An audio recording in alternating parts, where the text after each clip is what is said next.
Hello, everyone. My name is Nekme Obasogi, reporting from Toronto, Canada. We are here today to discuss about insecurity in Edo State. The level of insecurity in the state is increasing day by day. And I have three guests with me in the studio today. Okay, Madam Angela Oriahe, thanks for joining the program today, ma. Hello, everyone. Thank you for inviting me, Noble TV. Thank you Thank, so much. thank you.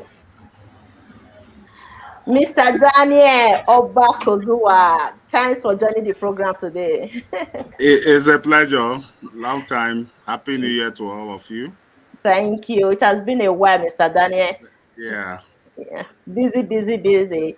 all Okay. the time. Hello, ma. Can you hear me? I I think. can hear you. It's like the I can hear you. I network. think I'm freezing, Yes. Eh, eh, but I can hear you. Good Oh, to okay. be here today. Thank you for having me. Thank you, ma. So today we're going to discuss about insecurity in Edo State. Mr. Daniel will update us a little bit about what exactly is going on in the state. We saw what happened few weeks ago. An Edo citizen living in the US was kidnapped and killed in Edo State. Prince Abuda. Mr. Daniel, what's going on? The well, level of it is insecurity. Yeah, go ahead. rather unfortunate that all these are happening in. It's not only in Edo State, in Nigeria. Now, when you talk about the herdsmen, you talk of insecurity. How we got to this level, we are still counting or thinking, how did we get here?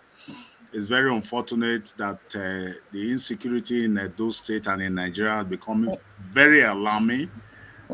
Is it our own personal fault, or is it the poverty rate in the country? Is it, a lot of reasons are, but the state governments are all doing their best, including the those state governor who is trying to do his best to see that we crumb this insecurity level. How the henchmen got to this level, we are yet to count it. We are yet to reason it. Is it the fault of the government? Is it the fault of our dukedom, the dukes in those dukedom that we are responsible for it? A lot of challenges and reasons maybe be given for this insecurity level that they have taken over our little forests and killing and involving in kidnapping. I was discussing with someone recently. He said even the natives are even involved and collaborating with these herdsmen to do their kidnapping and insecurity. That these Oh, herdsmen cannot work without information from the indigents. So we do hope that yes, it's true. mhm. Someone was recounting how they were kidnapped. A friend of mine, I wish I would not want to mention his name here, how they were kidnapped on a bus and they took them to trek to a long distance. It were all indigent, wanting to send them to that Fulani herdsmen for their own. They sell them to the Fulani herdsmen who will now take over the calling and others. But getting there, they discovered that these Fulani herdsmen were no longer in that environment. They had to leave them to go after a long distance collecting their phones. Yeah, it was the grace of my friend that day because they let them go without killing or shooting them after trekking long distance to the. Uh, you see that indigents are also involved in this kidnapping, not only the herdsmen, because the herdsmen cannot trade the whole city of Benin. We do hope that the security agencies, more especially the police who are entrusted with our security, will be able to live up to more information on how to crumb these issues. We are happy that our state government has also involved the vigilantes who are local, who Mm. are residing within the locality to see how this information can be given to them to crumb or take care of the root of it. Also hope so that it's we are able to get to that level. So, you know what is going on right now in those state? Farmers are afraid to go to their farms. Eh? Mostly in That the Asian land, people are being killed. We always see some graphic images of our citizens in Edo State being killed by Fulani herdsmen. What is going on? It's like these people have invaded the state and they are taking over the state right now. So we cannot provide security for ourselves in Edo State anymore. That we allow these foreign militants to invade our state. People cannot go to farm anymore. Women, Iromi women, the other day they came out protesting against this the havoc caused by Fulani herdsmen in the region. Yes. How long are we going to be living like this in fear? People are going to their bed at night with their two eyes open. well, why it is a sorry state, I must say, if we have to tackle this insecurity, just as I've said earlier, we have to look at the genesis of it. Who are actually responsible? When we are talking of these localities, we have duke in these various dukedom. I'm fully aware that many of these duke allow these Fulani herdsmen to come to their area on an agreement for Are you greener sure? pastures. Yes. Really? Yes. Before the crisis, before this insecurity level, many of these duke in their dukedom allowed them upon an agreement. But it's a sorry story now because we are hearing a lot of kidnapping, stealing, and havoc being committed by these herdsmen. There are some communities who, from the onset, did not allow these herdsmen to come to their community, not allowing them, not signing any agreement with Miss, them, and those communities are still very much free. Mr. So Daniel, if for any security you have to trace the beginning of the genesis of all this, you have to see how did the herdsmen get to that community or that dukedom. We yeah. must, Okay. and how who are the leaders who signed the agreement with the herdsmen to come to their community. Okay. Then So you will not trace. according to Yes, my go ahead. according to my understanding from Mm, what we have been watching from diaspora, mm, I think there are three groups of criminals in Edo State. fine. We have the local kidnappers. We also have foreign militants who are kidnapping in all this inside the bushes around Edo State, and the cattle rearers, the herdsmen. The herdsmen are also causing their own havoc, attacking farmers in their farmlands. So it is like three groups of criminals or militants in the state right now. The local kind of kidnappers, they have been existing in the state over these years. So the foreign Fulani herdsmen or Fulanis, they are not herdsmen because some of them who are kidnapping inside the bushes are not herdsmen. They don't carry cows with them. So there are also those who carry their cows, and they are also causing too much trouble in the farmlands. And some of our farmers in Edo State are afraid to attend their farms because of these cattle rearers. So Eh, it's like, yeah, go ahead, Mr. Danny. yes, when you talk of the local Mm, the local kidnappers which we have known, mm, and I believe that the state government under Socialnet, mm. there was a law which was instituted to reduce that, which was death penalty on those local kidnappers. Mm. I believe during that time of Adam Soshomole, it actually reduced until this issue of the herdsmen, the Fulani herdsmen came on board. So it was like collaborating with the local kidnappers, collaborating with these so-called Fulani herdsmen. Not all Fulani herdsmen are evil. Let us get No, one fact no, clear. some are not Fulani herdsmen at all. They are No, Fulanis, but they are not herdsmen. Not no, all no, no, Fulanis are no. herdsmen. What by information, Mm. they now work with Fulani herdsmen. According to a lot of information going on there, they call them Boko Haram, who disguise under Fulani herdsmen to create havoc within every community in a bid of destabilizing the country, Nigeria. You understand? And I believe the security agents are all aware of this. How they tackle it is another issue. You understand? Yes, that they created themselves, they came under the disguise of Fulani herdsmen, that actually they are Boko Haram. And I believe the DSS or the security agents would have information on these. Now, the way it is escalating in Nigeria is what is now alarming. And everybody is creating under the disguise of Fulani herdsmen. There was a community recently in Benin.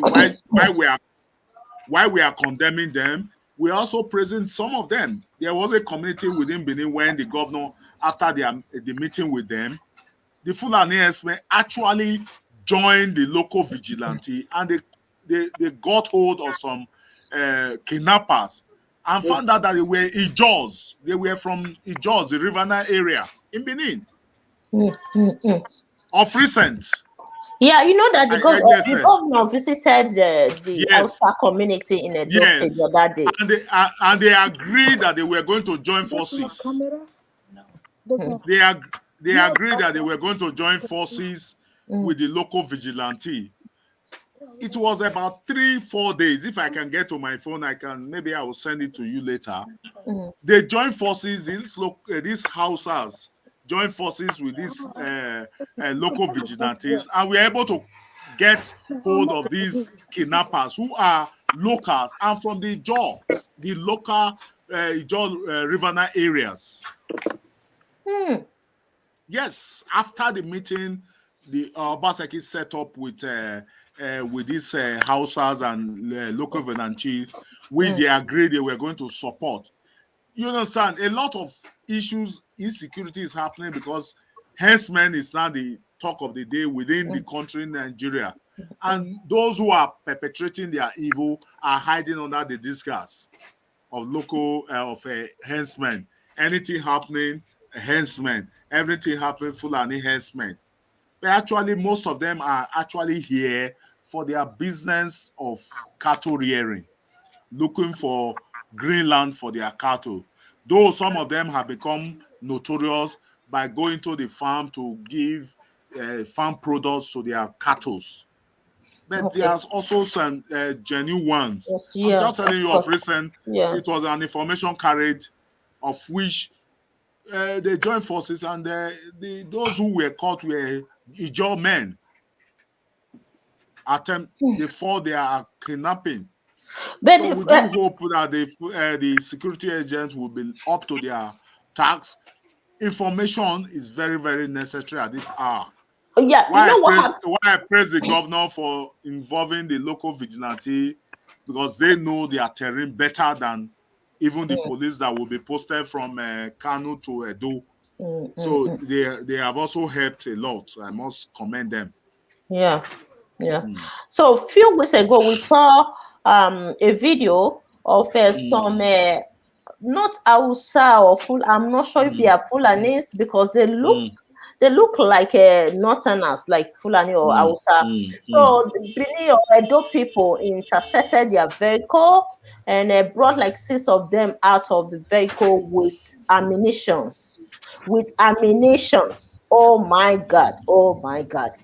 The ammunitions these people are carrying with them is more than Nigerian military.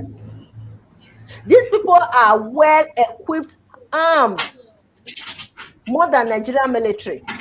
So they intercepted their vehicle. We saw the video, and the video was flying around social media for a couple of days.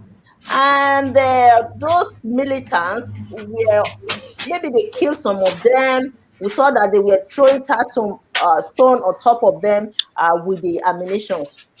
And we didn't see any police taking care of the situation. So we are wondering, who are providing security for those states right now? Is it the police or is just individual citizens that are providing security, intercepting vehicles and intercepting these militants in those states? We are confused with what is going on in the state.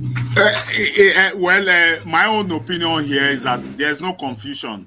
We have a national police, Nigerian police. If I'm a Nigerian police officer, by the order of the Inspector General tomorrow, I can be transferred from Edo State, which is my terrain, to Kano State, and I becomes a foreigner in Kano State. You understand? So I won't blame the. Apart from working on information, such police officer will do little or nothing on the security of that area. And I must I must commend the state government for introducing these local vigilantes who are now within that terrain.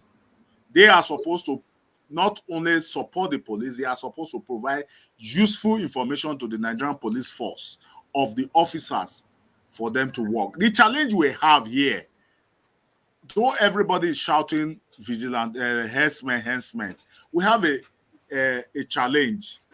We have the local kidnappers who, because of the issue of herdsmen, are now hiding under the issue of the crisis of the herdsmen to commit their own havoc. We also have the issue of armed robbery, who are now hiding under the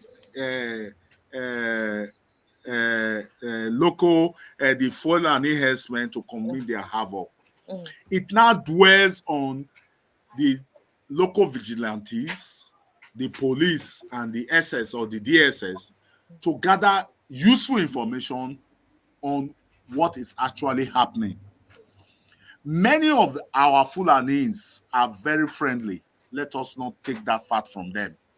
It's just that just as I said earlier, that these security agents are also aware of the information of the Boko Haram trying to destabilize this country, Nigeria, by acting as Fulani herdsmen, carrying arms, committing the havoc they are committing just for destabilization, killing. You understand? It is how our security agent is up to that task to crumb these activities. It is what is now left. But very unfortunately for us, our security agents are not up to the task. If they are not up to the task, on what is on the path, what is responsible for it? Is it funding? It is not left for the federal government because we have one Nigerian police. We have one DSS. That's just funded. Yeah, that's funded by the federal government. All the states are doing is to support. Mr. Daniel, if we wait for let me bring you in. Yeah, go ahead.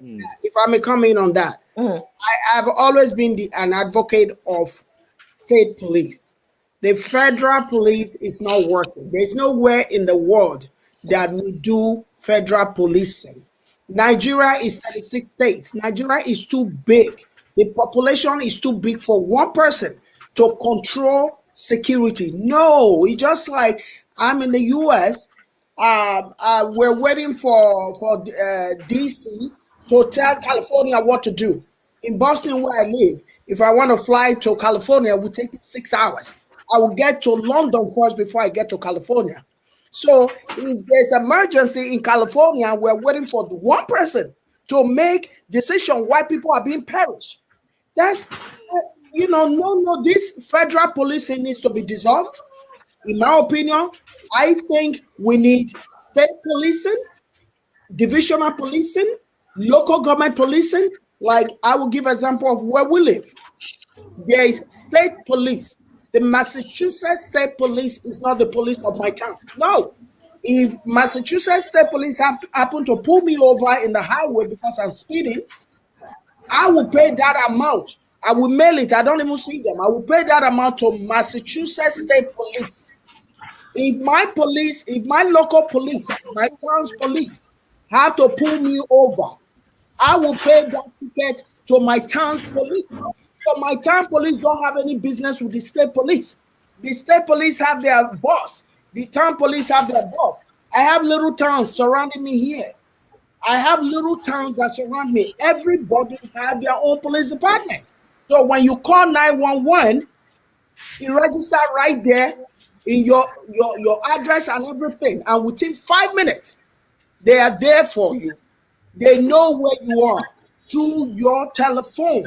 Bema, you know that the federal government won't accept this system. That is the problem that we are facing. That's the corruption we're talking about. That is the corruption we're talking about. That is the control way of controlling people's mind and body we're talking about. If they really want Nigeria to work, divide the police department to state police and divisional police. Federal police is not working. You can see that how many people has been killed. It takes him 100 years to make a decision. The security, the chief security is holding the hand, waiting for command from above. No. We are better than this. This is they won't accept it. But Amoteku, I don't know what happened right now in the Southwest region. The Amoteku is existing. According to what people are saying, that they have been able to regulate the insecurity level in that region. So other regions are trying to follow the footsteps of the Southwest region. However, there's no unity. There's no unity among the states in the South region. no. There's no unity. Otherwise, they would have organized like the outfit, like the Amoteku in the South region, but there's no unity. You know that the Southwest consists of the Yoruba people. So they are very united in tackling this issue of. But in the South region, we can't see any unity. That is the problem right now. And states cannot implement their own security outfits.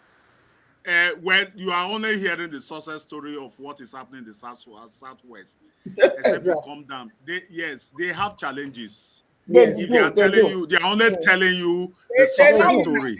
They will never tell you their challenges. They're having problem with the police. They're having problem with the army because it's everywhere. You understand? They are not telling you the true story of what the Southwest Amatatu is like. The local vigilantes. It's not within the functions of the local vigilantes, which they can do little or nothing, because whatever they do, whatever arrests they make, it is within force to the police. Yes. Nigerian federal police. You understand? They, no matter the investigation they make, they also give it to the. There was a report last time that in the Southwest, a police officer shot one of their officers for arresting a Fulani herdsman, but they will not tell you such a story. Yeah. I even reported a news last week that Fulani herdsmen killed 2 Amotekun officers. They also have. They don't have that. Yeah. That constitutional right. Let me chime in here for a minute. Okay, go ahead. They will not agree, or they will not allow for state policing or local county policing. That's a wrong analysis of it, because you keep doing the same thing over and over and over, and it's not working. You have to find ways to do it differently, because for you to have federal police, in charge of everybody in the entire country, it hasn't worked. It's not working. So something has to be done. They have to come down to the, to a roundtable discussion and agree to have these state governors, or state governments to have some kind of control over providing security for their citizens. Because one channel is not doing it, and it's never done in the world. There's no way you can police people that are in millions. One person will be in charge. It doesn't work that way. It hasn't worked. And so it's time now. And we all can begin to, add our voices to the request that this issue needs to be addressed, and the time is now. That's a place to start. We can't just accept it that they will not agree. Why would they not agree? Because if they are doing something and it's not working and it's affecting everybody, then it's time to sit down and take a look at what we have been doing that we have not been doing right. So, those who are in charge needs to be, their attention needs to be called to the fact that, listen, we have done this thing for so many years and it hasn't, we are more in number now. We are more in number in Nigeria. So if what worked when in the 70s or in the 60s, now in this time and age, it's no longer working. So it's time for us to come to the table and say, listen, this is no longer working. And I'm sure those who have the authority to make these changes will listen. They are human beings. They know what is going on. They see what is going on. I believe that is as simple as that. It's calling the attention to the fact that what has worked in the last 20, 30 years is no longer working. And that's a fact. We are seeing it now, playing out in all states across the country. Yes. It's playing out. So do you mean that we should be advocating for state security in Nigeria? Absolutely. Let me just add to our sister's comment. Yeah. I'm not trying to beat you down and knock my neck and all that. But this is what happens in Nigeria. When we say, oh, they won't let it happen, then we are passively letting it happen. Because when we actively telling them we are the citizens, we are the government, it makes me nauseated when I see some, like the president. I think President Senate the other day. I'm answering to the president. No, you don't answer to the president. You answer to the citizens. You can see what happened just when people were in the cold, no light, no water, nothing, and a senator decide to think, oh, let me just take a trip with my children. They're asking that senator to resign because he left them in the cold. He's the leader. When you're a leader, you don't take the back seat. You take the front seat. So when we say, oh, they won't let it be, that is the control mind in the Nigerian leader. 60 years backward. For 60 years, it has not worked. When you take a road that gives you nail in your tires all the time, you're going to reroute and look for another road that will not deflate your tire for you to be spending money in your tire. So right now, we have done the federal policing. Enough of the shit. Excuse my language. Enough of it. No, enough of it. Because we all look very ignorant when we have the most educated black nation is acting as if they are a bunch of foolish people. It's annoying that one person will be telling us, as educated and as articulate as our governor Godwin Obaseki, when he speaks, there's fire coming from that brain. He's intelligent. For him now to fold his hand, you can see he wants to save his Edo people by all means. But for him to fold his hand so he can get an order from the above, I'm pretty sure he's boiling as I am. So this federal policing got to stop. It's not working. People are dying. One death is too many. One death in America is too many. So one death in Nigeria should be the same. Because when I see all these children being slaughtered and everything, you don't even know what nightmare we get every night. To know that it's a country where people will just come out with Agbada, be saying, defend yourself. A defense minister, defend yourself. You are telling people with no AK-47 to defend themselves. That's hello. I think what the defense minister said was in error. Don't open your mouth when you're a leader and be erroring everywhere. Well, the security situation in Nigeria has to do with our constitution. I know. The local vigilantes created by the state governments, they use that authority given to them by the constitution as the chief security officer of the state. Wow. The security of the country is vested on the Nigerian police, the national security officers, not on local vigilantes. Collaborating with these security agencies was the idea of state governors being, in quote, the chief security officers of their states, which can be torn down by the federal government. I believe it. So much debt is what allowed the federal government. If you ask me, If we want to change the situation, we want to have a state security, a state policing, as you have said in the United States, then we have to change the constitution. I have said it many a times in your program, Nekmen, that we have to go back to the system. The federal system is not working. As if we copied the American Constitution and just included Nigeria on every page of the Nigerian Constitution. The American Constitution worked because states come together and agree to live as one. That was not the issue about Nigeria. We adopted this presidential system, and most of the presidential system, apart from the efforts of which corruption and politics entered, vested much power in the center. And that is where the problem lies. If the Inspector General gets up tomorrow and says a lot of killings is happening because of the innocency or the guilt of the Fulani herdsmen, can abolish that local vigilante in that state. Because yes, it can abolish it. What is written in the Constitution is that the state governor are just chief security officers of their state. I saw that. Honored as an advisor. So they have little or nothing to do. So if you are talking of changes, the Senate, with all due respect to them, they are not living up to expectation. No. They are not living up to expectation in Nigeria. They are National Assembly in short, more especially our Senate, who has much power when it comes to security matters in the state, in the country. They are not living up to expectation. If things are not working, my own fear about the state policing in Nigeria is that too much politics in Nigeria. How are you sure that if given such powers by the state government, they will not hijack it for their own personal benefit?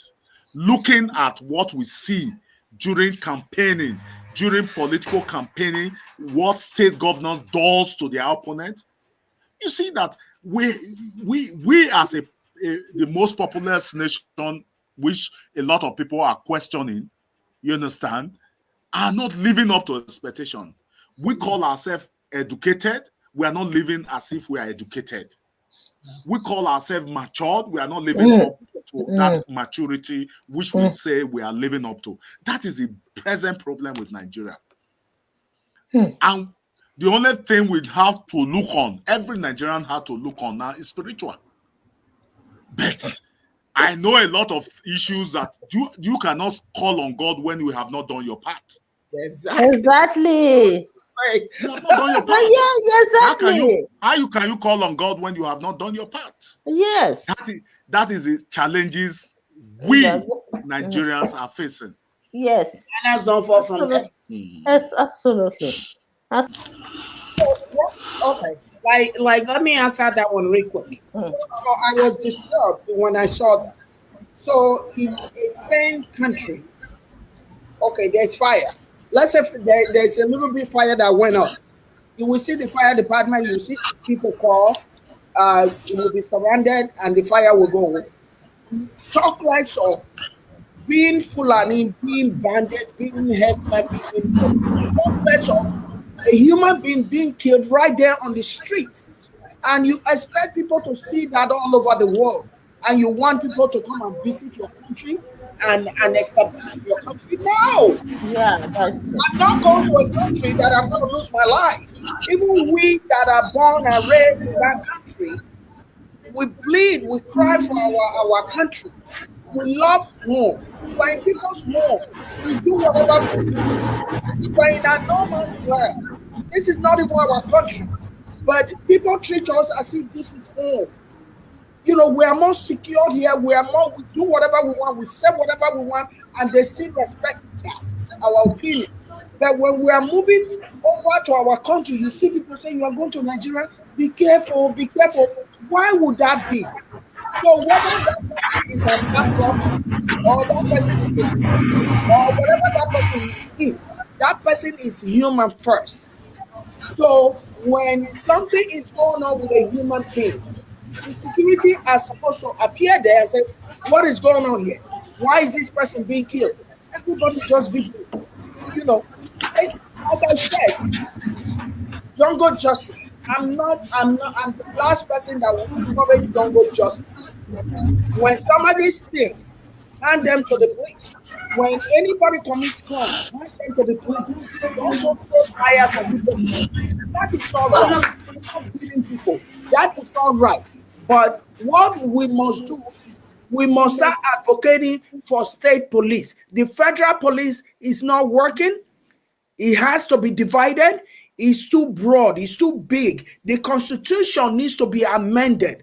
If you go into the Nigerian constitution, I brought a guy in UK that has taught everybody the constitution. Go read your constitution. I'm not stereotyping. We're all lazy readers and we're all lazy learners.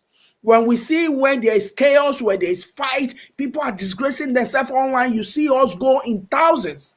But when we have a platform like Netmans, myself, and few other people who want to open people's eyes, not that we know it, we're learning from you and you're learning from us. Instead of us putting head together and be united and fight this common thing, so our mother's land can be settled.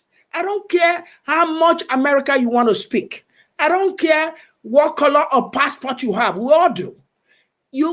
I don't care how you want to rate it. I'm an American, my children are American, blah, blah, blah. Let me tell you something.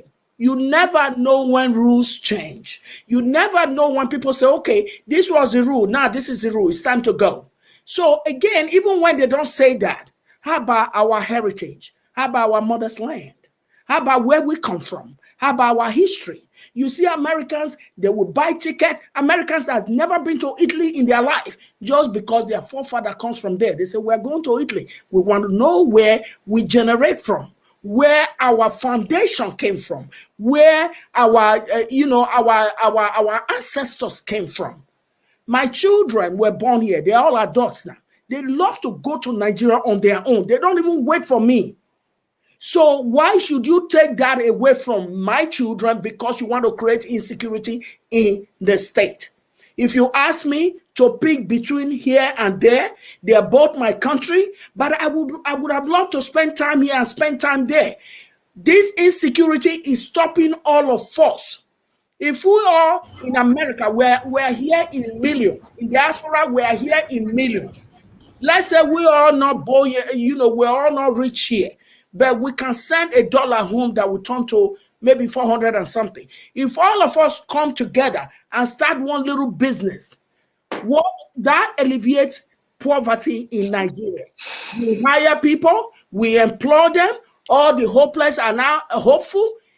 This insecurity, a country without security is not a country. It's not a country. So that is bothering us because we don't want to die because we want our motherland. We are not, who is anybody to take your own motherland from you? Who is anybody? First of all, we have the Igbos, the Yoruba, and the Hausa. That's our major language in Nigeria. Where is the Fulanis coming from? The Fulanis belong to Guinea-Bissau and all those countries. So if you come to our land, we are not saying don't come to our land, but be respectful of our land. Follow the rules and the laws of the land, just like I am doing somebody else's land. I know if I drive on the street and I just ate a banana and I throw the piece of the banana out of my car, the next person behind me driving will take my number, call the cops. That's $350 fine because you're littering the street. So that's how you respect people's land. You come in here, you register your business, you respect the people, you don't kill them, you don't kidnap them, you don't put them in fears, you don't put them in anxiety. That's all we ask. So nobody's saying, oh, why are they telling them to go? Of course, you're not giving me peace in my own home. You shouldn't go. Of course you should go. Okay. Yeah. You know what, Nekma, let me add to what she's saying. Yes, I wanted to bring you with that. We already know the problem. The problem has been identified all across the country. It's nothing new to us. What is the way forward? What is the solution? Litigation. Because if we don't do something, if the state governors don't do something, this problem will never be solved. the state governor, okay, yes, they are the chief security officer, but their hands are tied. If there's a class action suit, okay, if there's a class action suit by all the state governors, sue the federal government, and bring this issue to let's test the courts. Let's see what we can do with that. Because if you don't agree that there's a need for state policing, for county policing, then when you have a dispute, you go to court. So these governors of these various states needs to come together, file a class action suit, and let the courts interpret what it should be. The lawmakers in the country, they can't just sit back and just say, oh, you know what, federal government is in charge, federal government is in charge. It is time for them to know that whatever has been in existence for all these years no longer works. It's not a one-size-fits-all kind of policy now. So it's time for the lawmakers to step up. It's time for the state governors to come together and file a class action suit against the federal government. So I know that it's to some in some areas we say, oh, this is laughable, but it's something worth trying. Because if you don't try, you will not know. Security is a problem across the country. Of course, in the Western world, we have security issues and security concerns too. But they are tackling it. It's an everyday thing. You have to find ways to deal with it as it comes. So you can't just say, oh, federal police. Okay, for example, when they send police commissioners or police administrators to different states, you send in a northerner to the south. The person does not know the terrain. So how do you police a terrain, an area that you have no knowledge of the language, you don't know the people, you don't understand their culture? So how effective can you possibly be? How? Okay, I come from Benin. You send me to Lagos. I don't speak the language. I don't know the areas. And you want me to go and protect those people? How? It's already there's a problem right there. Yeah. Already there's a problem right there. So this issue of security, we cannot longer put it in the back burner. It's something that we need to come together. When I say we, I mean those on ground that can actually, step up and do something about it. And for us on this end, I believe it's time for us to begin to write letters, communicate with those who are tasked with this kind of situation to at least do the best they can. When during the election cycle, when I see my governor saying, "Oh, there's something I can do with the police and one thing or the other," my heart bleeds. Yes. How can you be the state governor and you don't have actual control over the state security? They don't take orders from you per se because they have somebody at the top from Abuja that will counter your instructions. Yes. So it doesn't work. It's not Exactly. working. It's not working. So we need to identify the fact that it is not working. It needs to be fixed, and the time is now. And the key actors need to come together, put whatever sentiments aside. Yes. They are not. It's not right. It's never done. We cannot affect any change because this insecurity is getting worse by the minute, not even by the day, by the minute. Lawlessness and just ruthless killings. Because they do these things because they know the security that they have in place is not really tight enough. In the United States, you throw a piece of paper like this on the floor. Okay, somebody driving behind you is going to call the police and they're going to take your tag number. And the police, they have enough police to function that somebody will call you and say, you drop this paper on the floor, you are going to be fined for it. Something as simple as that. As simple as we don't litter our areas because we have enough people enforcing the rules. So we don't have enough police officers on ground in any state. Not enough. So many of these people that are wandering around calling themselves thugs or committing crazy crimes around, get them into training. Train them and let them be useful in the society. There are a lot of able-bodied men, women out there have no jobs. They can be security. They can get into trainings and become useful and get some kind of salary. And it will make the place a much better and easier place to live and coexist. I think we need to begin to write to these people that they need to step up a bit. It's not working. Yeah. I mean on that. So let me just contribute to our sisters. For example, what she just said. So you are tight. You're tying the governor's hands. They cannot control. You guys remember when they were protesting for Black Lives Matters? So Trump said, "Oh, I'm going to tell all the state governors, all the national guard will be on ground."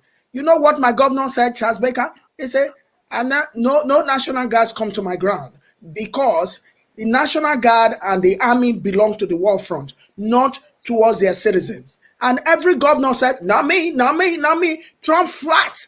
It's not what Trump has to say. Who the hell is Trump? Yeah, To tell a state what to do. Charles Baker said, "You're not bringing no police here. Get the hell out of here." Everybody said that. And that never materialized. Said, let these people speak their mind. Because universally, we are entitled to peaceful protest. Look at what just happened in Lekki. You look at them, you say, wow, they have all these policemen. They couldn't protect the lives and properties of Nigerian citizens. But they are coming here already for people who didn't have no AK-47. They only have their plaque and their mouth. You are loading them. That arrest was so disgusting here that the Americans, they say, this cannot be on this face of the earth. Why are you stripping people? What? They are doing too much. They need to stop. The Nigerian government needs to stop. This is the 21st century. This is not 1950 or 1960. Enough is enough. So point of information. Yes. Let me state one fact very clear. The Fulanis majority of them are not outsiders. The Fulanis are part of Nigeria. They were born here. They were born there. I grew up in the north. No, yes. When you talk of some state like the Sokoto area, Katsina, yes, they are always there. So majority, the problem we have here is political. Yeah. Maybe the Fulani in Nigeria see they want to dominate. They may also take from their brothers in the Niger. They are doing that. Yes.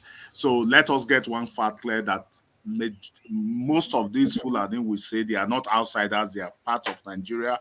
They are Nigerian citizens. That is one thing I want to clear. On the issue about what happened in the United States, I've said it earlier. Our constitution determines it. Our constitution has already streamlined. You are very right. Very streamlined our security outfit to the national. And it is only our present Senate who can help us to see what can be done about that.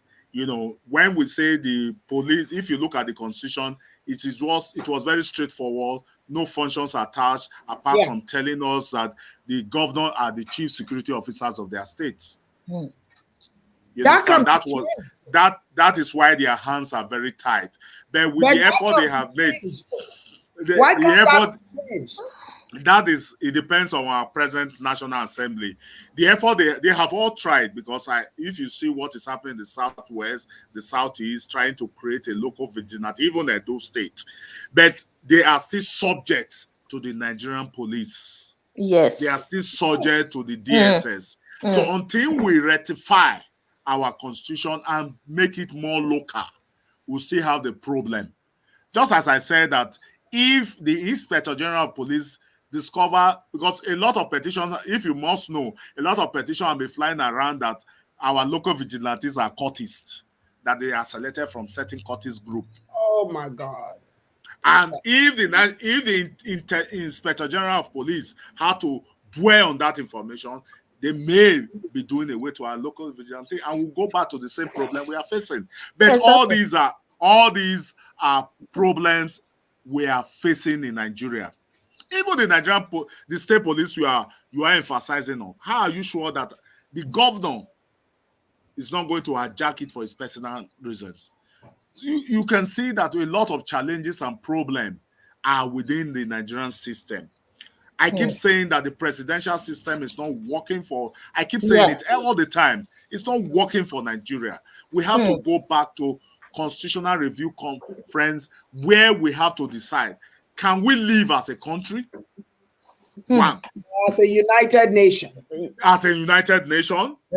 Can we, on a regional basis, go back? Regional, where we used to have... Go back, yes. We can go back. These are issues before us for us to address.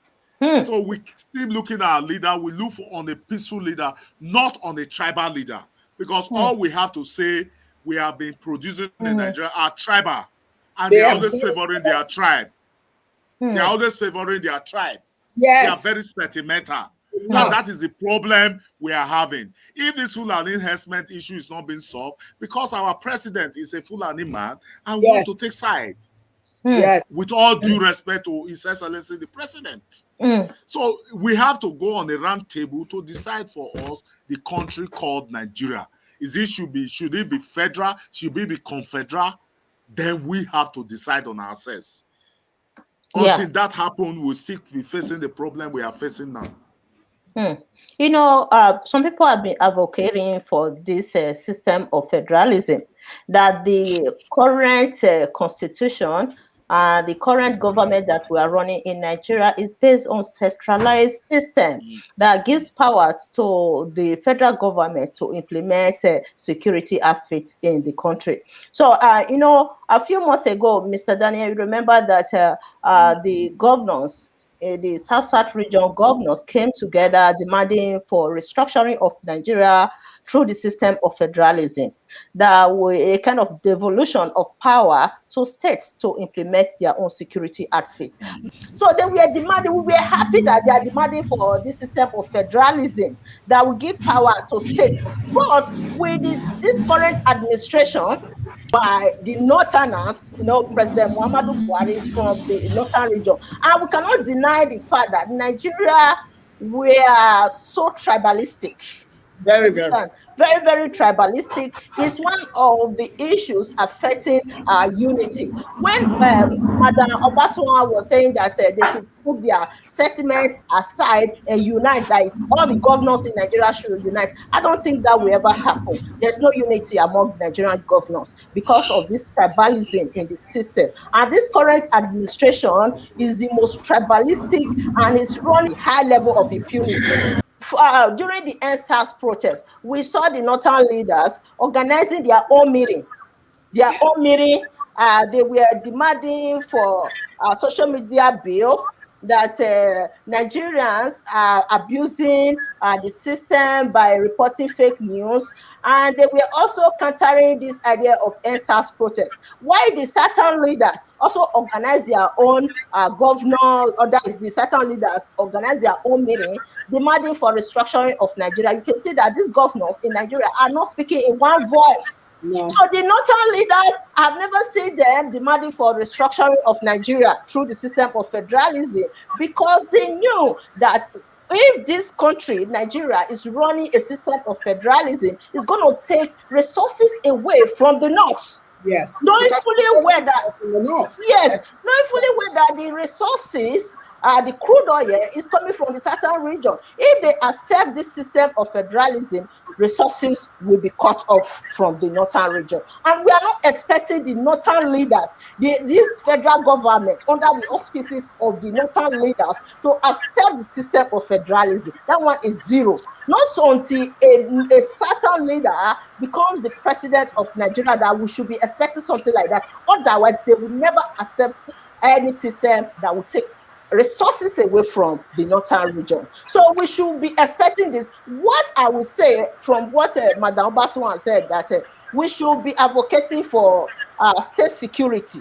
Okay, that is fine. Only the state security, because if we are demanding for federalism, system of federalism, that will never happen under this administration. My sister, you cannot say never. Exactly. You start saying never.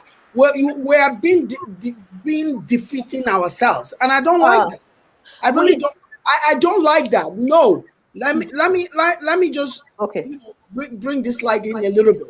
When we say never, we are discouraging ourselves. We are beating ourselves down. We are beating others down that are watching. We cannot say never, because they don't own Nigeria. They are not more Nigerian more than we are.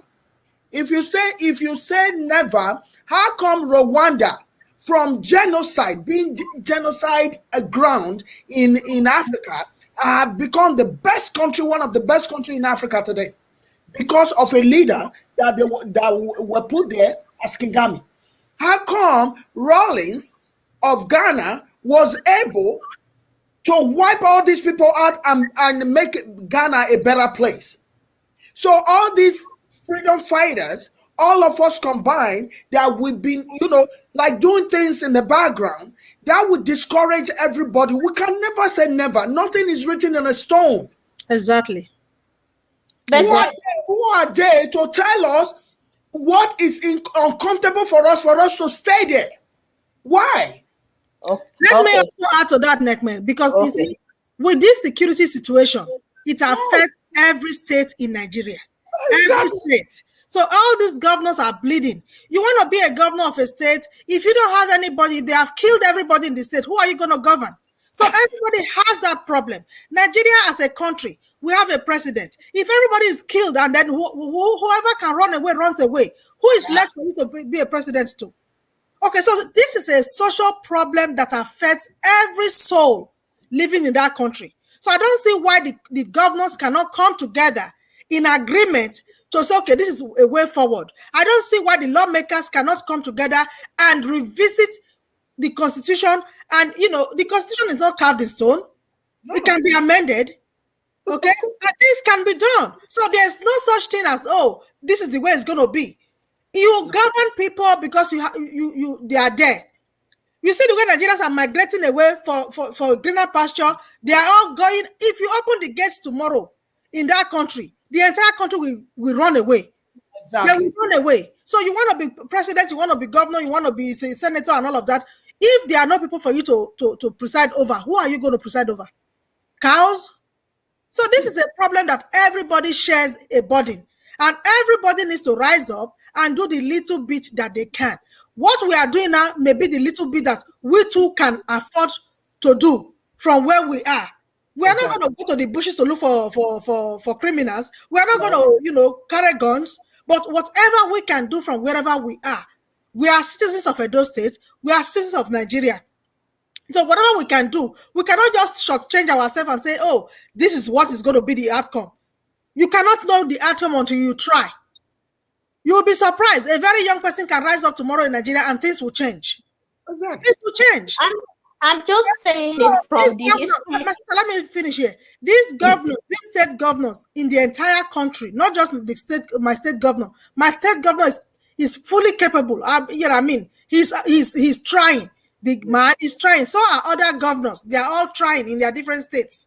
Okay? But what they need to do, and I'm sure they have had several meetings as well, but what they need to do is file a class action suit. They need to file a class action suit against the federal government. It's not a crime to do that, because this problem is affecting them. Their citizens are living in fear. Okay, their citizens they are fleeing away. Okay, in Edo State, there's hardly any household that the people have not traveled out. Why are they traveling? If they are comfortable in there, if I have my choice today, if I have my way today, I will go back home and live in Benin City where I come from. Okay, I will go back home. But fear of security. When I went home last year, I was thinking about going home, but this year that I will already be in Benin. But fear of insecurity, fear of not knowing when you go to sleep, if you wake up the next morning because of all these killings and kidnapping and everything, it discourages you. And you cannot encourage. I came back here when I came back this December. I came back with the mindset, okay, I'm going to try to reach out to some companies that would not mind to invest in Nigeria, invest in Edo State in particular. That was the mindset. But how do you not go when they look at the security reports, intelligence reports on the country? It's discouraging. So you cannot even present something like that to any company here. So this security matter, it's affecting our economy, it's affecting our people psychologically, it's affecting our finances in the country. So what do? We can't just sit down idly and watch it keep going down in decay. I understand you. I'm just referencing the past history of Nigeria, how the Northerners are so united, how they will never allow such constitutional reform in the country that will affect them.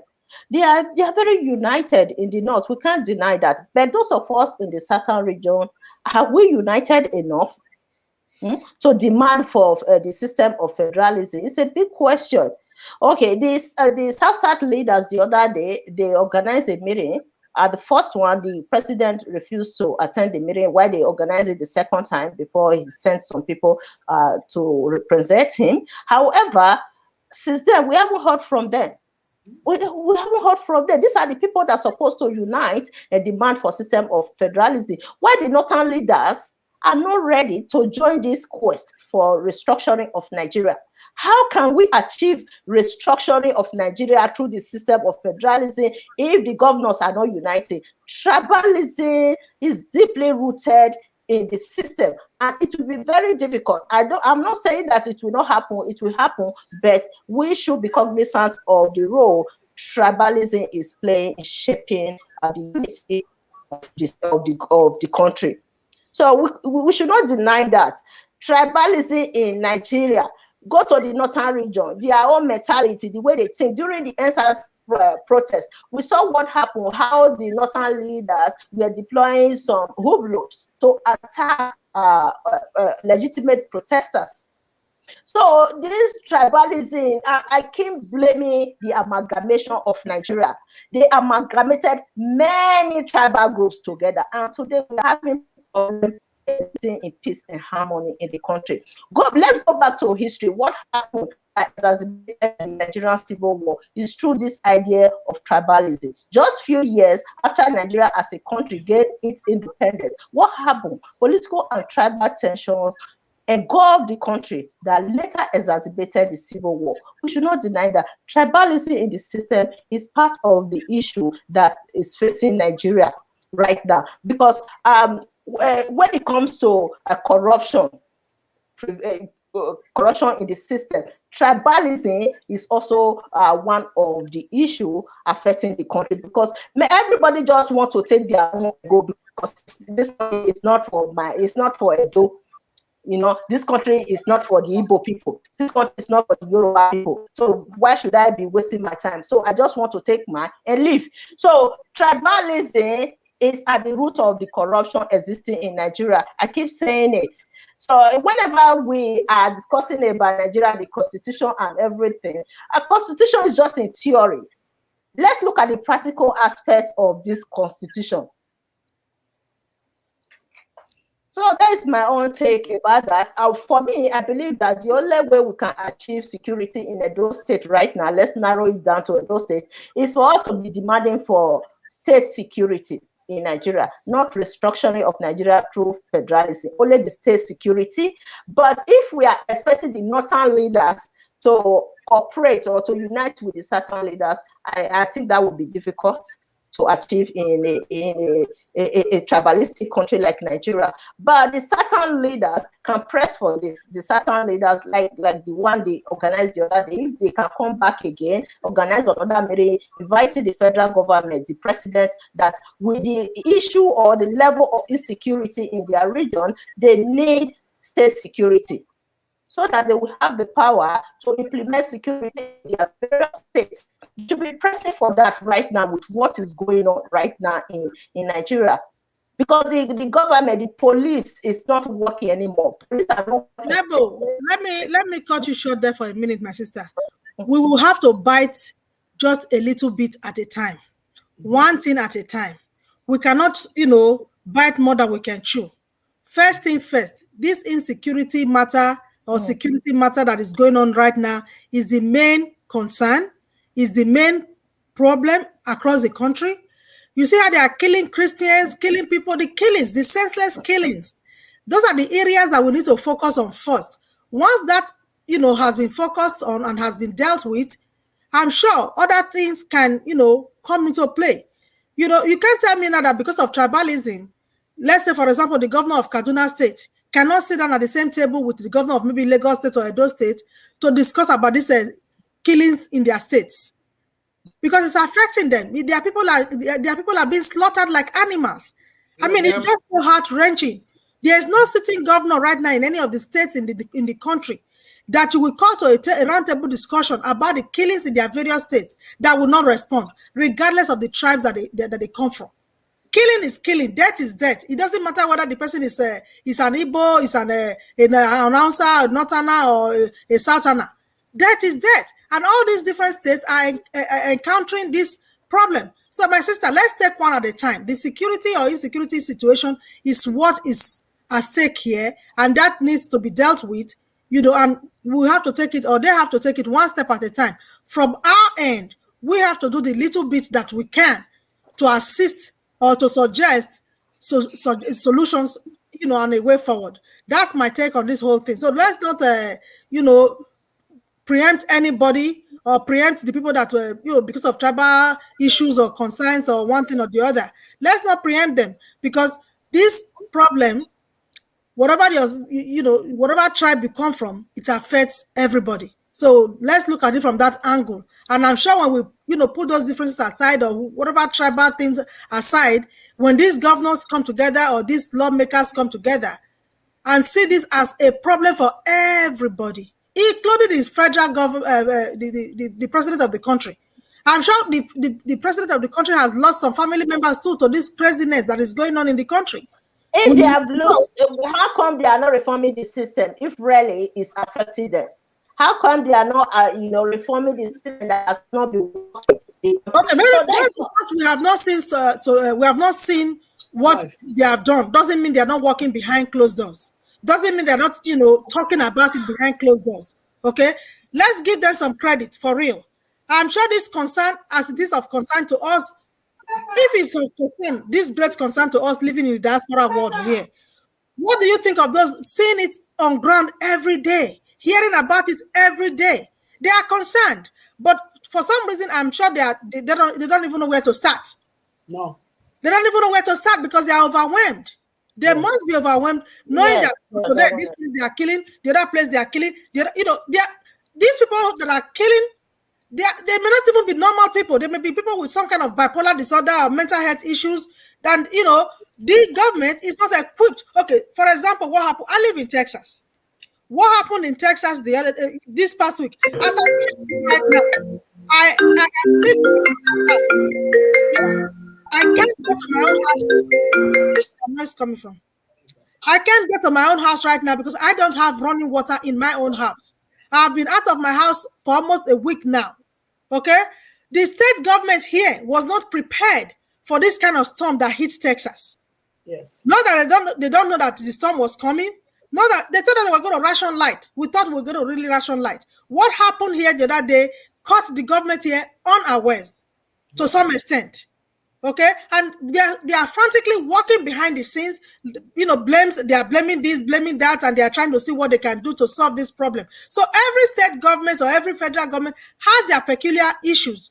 Okay, not that they have not been talking about this problem that happened here in Texas behind closed doors, but this, even when they were pre-warned, there were reports that they were pre-warned that this kind of thing, if it happens, the state will not be prepared to handle the problem. People died here the other day. People till now, as I'm speaking to you, I'm in my younger brother's house. I've not been able to go back to my own house. Okay, so that this problem, I'm sure these governors, these legislators, all of them that are in key position, they are concerned about this. They are genuinely concerned. They are talking about it, but I believe they are so overwhelmed, they don't even know where to start.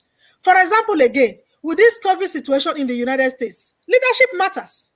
Leadership matters a lot. We dealt with this COVID. People were dying in the US. When you hear people, 3,000 people, 4,000 people every day in the US dying, do you think that people who were involved were not concerned? But in the last, just barely a month since we got a new president now, the numbers are coming down already. The numbers are coming down. So leadership matters. That's why Nigeria needs to sit down. It's not a matter of putting somebody in position because it's your friend or because of what you can gain for your own personal gain. Who can lead the country better? That's why I stood firmly for our governor in the Edo State. I hate to bring that in, but I saw the dynamics at the time. He was the best man for the job, and he's trying his best. Everybody agrees he's trying his best. Even his opponents or people that oppose him, in their privacy, they say, yes, Obaseki is trying. Yes. So, let's call a spade, and let's give these people time. Yes. Let's allow them more time now that it's more open, now that a lot more people are aware of this problem. We have to call on these leaders to come to a roundtable discussion, put their differences aside, and look out for what is in the best interest of the citizens of the country, or for or in particular for our state. All the key actors in our Edo state, please, please, please, our big brothers, our fathers, our mothers, whoever you are, please, let's put politics aside in Edo state, come together, work together, because everybody is hurting. Yes. The guns, the people killing people does not know whether you belong to one party or the other. It doesn't matter what party you belong to. When they kidnap people, randomly. And so this matter affects everybody. So let every citizen of Edo State rise up to this call and do the little that they can from their own end. It doesn't matter who is the chief security officer. It does not matter. At this point, we have a problem.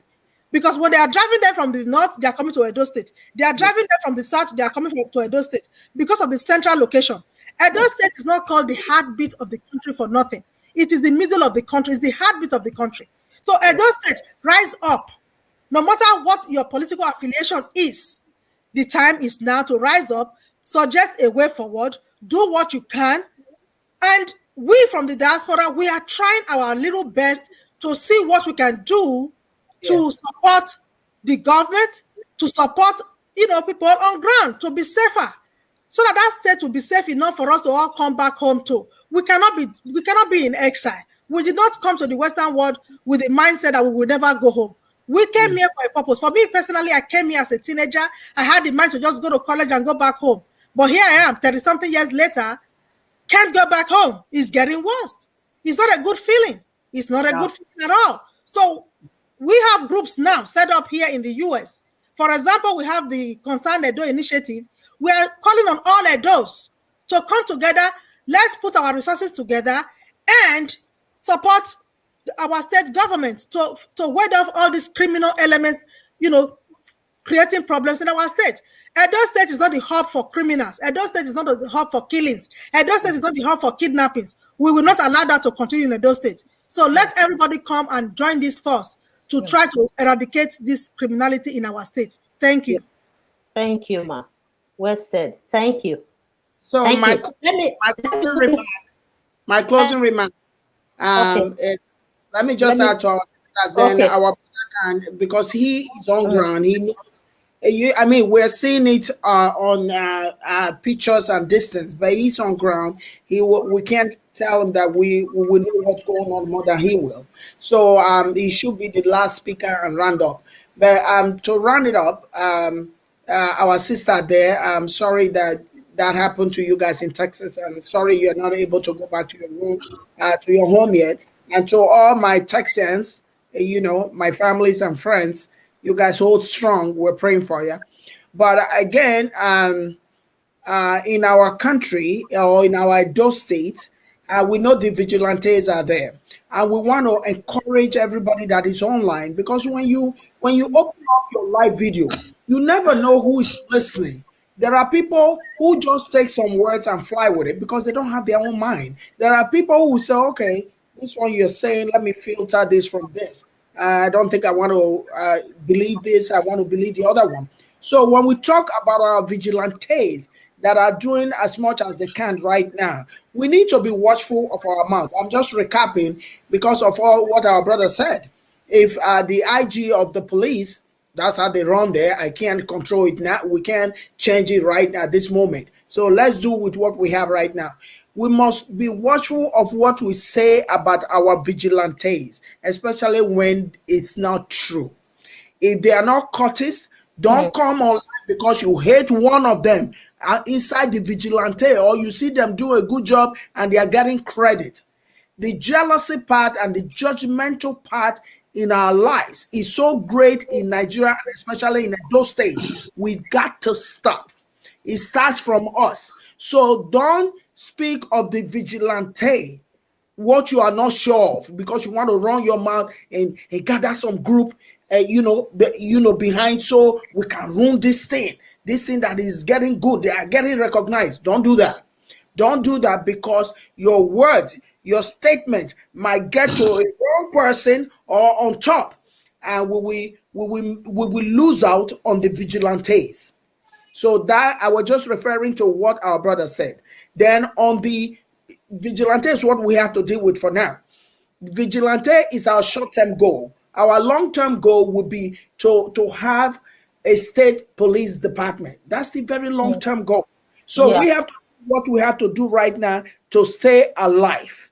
But what I'm saying is we all have to come together, referring to my sister now, we all have to come together regardless of religion. And you are Isha, you are Isoko, you are Bini, you are this. We're all like those. Cut it out.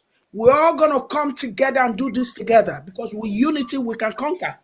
If you're trying to cause confusion so you can drag everybody everywhere, this is not the time to do it, because you don't want this death to knock at your domot. They don't discriminate. They don't care when they want to get rid of it. Look at our brother. Look at our brother that went home. Celebrate. For people, I know people who know him personally. That's why I take it personal. My friend that he does real estate with in Atlanta is still not the same. If you talk to her, you will know she's not the same. So, and my friend in Texas that they're like that, they're both from Fuga. She's still not the same. That's how nice that man was. So you can see his last video coming to Lagos. He's a happy man. They say he comes in the room, he lights up the whole room. We have lost right there, because he had business and he had employees. He was making a difference in Edo State. So we've lost that one now. So we all must come together as a unit and fight this, so we can have peace in Edo land. My sister said Edo is the center of Nigeria. Yes, you know why they say that? Because everybody that comes past through Edo, when Igbo people are going home, they must pass through Edo. When the other one is going, it's all Edo. We're in the center. We are the heartbeat of Nigeria. And we need to do that as such. We all want to come home and invest so that we alleviate poverty by employing the youth who are hopeless so they can have some hope. So please do us a favor. Let our land be safe. Be honest with us. Be truthful with us. When we bring $1, help us out. Don't say, let me cheat this person out, because that will be your short-term goal to eat that dollar. But when you get employed, it's a longevity. It's a long-time thing that's going to help you in life. So thank you so much, Noble TV, for inviting me. Well, that's my roundup statement. Thank you. Let me quickly bring Mr. Daniel in. Hello, Mr. Daniel. Can you hear us? The network is terrible. Hello, Mr. Daniel. Intel. Network is bad. Hello, Mr. Daniel. Okay, cannot hear us. Hello. Oh boy. Yeah, he can now. Hello. Can you hear us? Hello. Well, I don't know whether you are hearing me. I must commend our sister for those comments. Yeah, yes. Hello. Yes, go ahead. Oh boy. Nigerian internet. Hello, Mr. Daniel. Okay. This is not working. Okay, I think we have to end this program like this. We can still wait for him. You run. Wait for him. Let's see. Hello, Mr. Daniel. Can you hear us?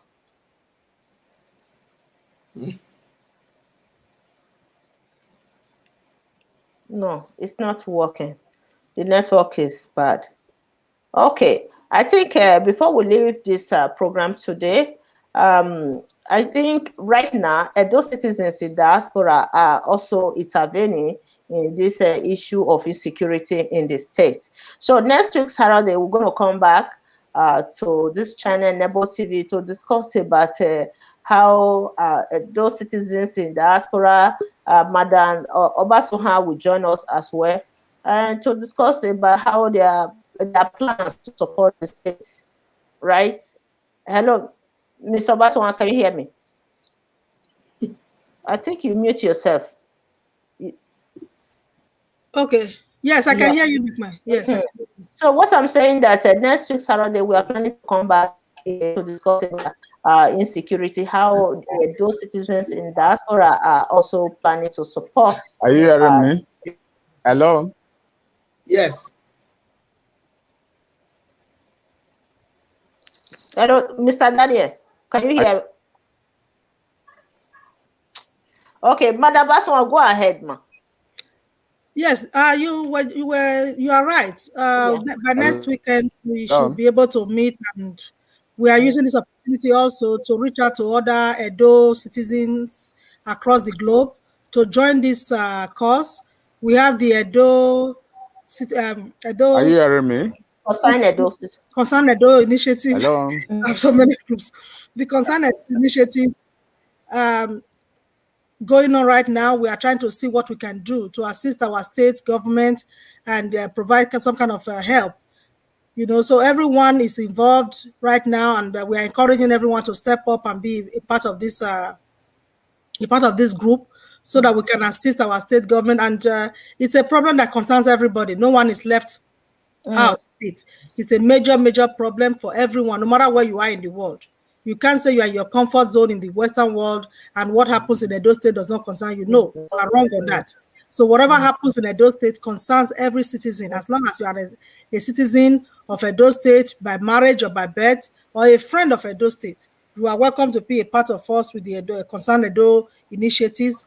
Concerned citizens are all coming on board, and we are looking forward to working with everyone that is interested in. We will get this flyer out, and neighbor will promote it as well. And our next Zoom meeting, which is coming up on Sunday afternoon, we are going to promote that jingle and promote it so that people can join the Zoom meeting. So, Sister, I did promote that jingle. I don't know if it's the same. Last Sunday, I was in a Zoom meeting. I don't know if it's the same. It's the same, I'm sure. It's concerned those initiative.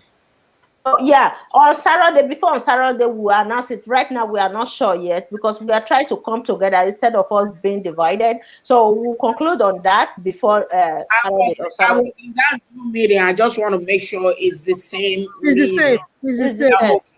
We are trying to bring everybody together. We don't want to have fragmented Edo people doing anything. So we are reaching out to everyone that is interested, so that we can all have one voice and sing from the same hymn. That's the goal. Yes. And hopefully we have enough unity to have that, to accomplish that. Yes. We hope so. So I think next week Saturday we're going to conclude on that and let everybody know our plans and strategies so far. Okay, by Saturday next week, before this time or this time next week. So yeah, thank you all. Mr. Daniel, the network is Sister, thank you so much. Thank you.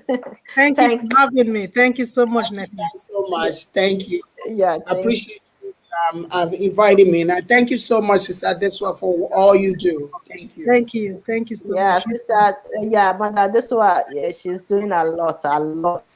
She's not the person that always comes to social media to discuss about what she's doing, but she's working to support the state. And I appreciate that. That's why we are there. That's okay. That's why we are there. We thank you to recognize the people that really make changes in the state. And if we all do a little bit of our part, and those states will be a great place to be. Exactly, it will be a much better place. Instead of tearing the governor apart, please let us all be behind him and let's make a district great. That's all we can do. People can take a bus.